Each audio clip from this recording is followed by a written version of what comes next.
اعوذ باللہ من الشیطان الرجیم بسم اللہ الرحمن الرحیم۔ طلاق کا اختیار صرف مرد کو کیوں؟ دوستو، اکثر لوگوں کے ذہن میں یہ سوال ہوتا ہے کہ جب نکاح کے وقت اگر مرد و عورت دونوں کے ایک دوسرے کو قبول کرنے پر نکاح ہوتا ہے تو طلاق کے معاملے میں بنا عورت کی رضامندی سے صرف مرد کے کہہ دینے سے طلاق کیوں ہو جاتی ہے؟ تو اس سوال کا جواب آج کی اس ویڈیو میں ہم آپ کو دیں گے، اور ویڈیو کے آخر میں ہم آپ کو یہ بھی بتائیں گے کہ عورت کو طلاق کا حکم کیوں نہیں دیا گیا۔ تو ویڈیو کے آخر تک آپ ہمارے ساتھ رہیے گا۔ دوستو، شریعت اسلامی میں اگرچہ معاشرت کے اعتبار سے مرد و عورت کے حقوق برابر ہیں، لیکن ان کے درمیان چونکہ فطری ساخت و بناوٹ کے اعتبار سے فرق ہے، اس لیے شریعت نے نہ تو عورتوں پر کمانے کا بوجھ ڈالا ہے اور نہ ان کو طلاق کے اختیار میں مرد کے ساتھ برابر کا شریک بنایا ہے، کیونکہ تجربہ یہ بتاتا ہے کہ اگر عورت کو طلاق کا مکمل اختیار مل جائے تو اکثر نکاح پائیدار نہیں رہ پائیں گے، اس لیے کہ جہاں بھی تھوڑی بہت ناچاکی ہوگی بیوی طلاق دے کر گھر چھوڑ کر چلی جائے گی۔ اسی طرح اگر طلاق کے واقع ہونے کے لیے بیوی کی رضامندی کو شرط قرار دیا جائے گا تو طلاق کا منشا ہی فوت ہو جائے گا، کیونکہ طلاق کا منشا یہ ہے کہ دل نہ ملنے کی وجہ سے تنگ زندگی سے نجات حاصل کی جائے۔ اب اگر بہر صورت بیوی کی اجازت طلاق میں ضروری قرار دے دی جائے گی تو بسا اوقات شوہر حالات کی وجہ سے طلاق دینا چاہے گا اور عورت طلاق پر آمادہ نہ ہوگی، تو ایسی صورت میں شوہر کو جس تنگی اور تکلیف کی کیفیت سے گزرنا ہوگا اس کو الفاظ میں بیان نہیں کیا جا سکتا۔ اس لیے شریعت نے کامل دور اندیشی اور مرد و عورت میں فطری فرق کو ملحوظ رکھتے ہوئے اس معاملے میں مرد کو عورت پر ایک گنا فوقیت عطا کی ہے، جیسا کہ ارشاد خداوندی ہے وَلِلرِّجَالِ عَلَيْهِنَّ دَرَجَةٌ، یعنی مردوں کو عورت پر ایک درجہ فوقیت حاصل ہے۔ غور کیا جائے تو یہاں عقلاً تین صورتیں ہو سکتی ہیں۔ نمبر ایک، میاں بیوی کے اختیارات میں برابری، تو ایسی صورت میں نظام ہی قائم نہیں رہ سکتا۔ یکساں اختیارات کی دو الگ الگ شخصیتیں کسی نظام کو خوبی کے ساتھ چلا نہیں سکتی، یہ فطرت کے خلاف ہے۔ نمبر دو،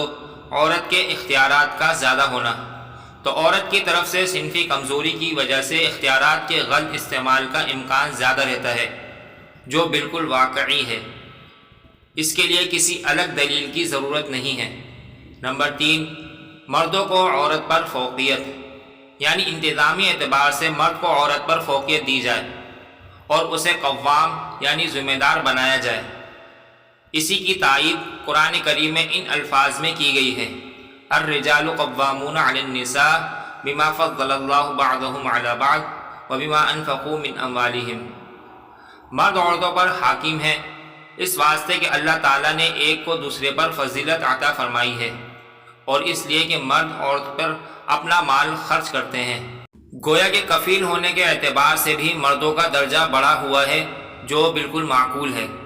مزید غور کیا جائے تو معلوم ہوتا ہے کہ یہی آخری صورت عملاً قابل عمل اور انجام کے اعتبار سے خیر اور بہتر ہے،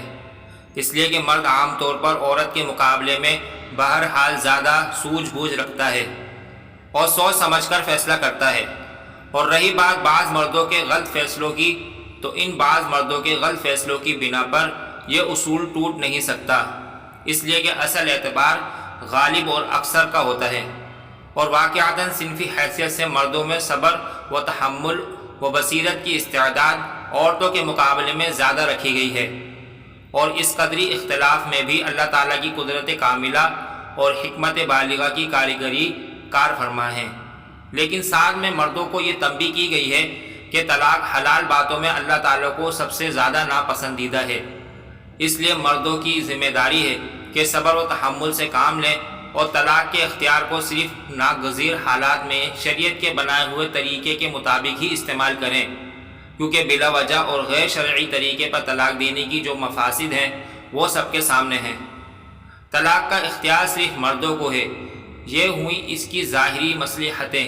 اور حکمتیں جنہیں علماء نے بیان کیا ہے، ورنہ اصل تو حکم خداوندی ہے جس کے بعد کسی چو چرا کی ضرورت ہی نہیں رہ جاتی۔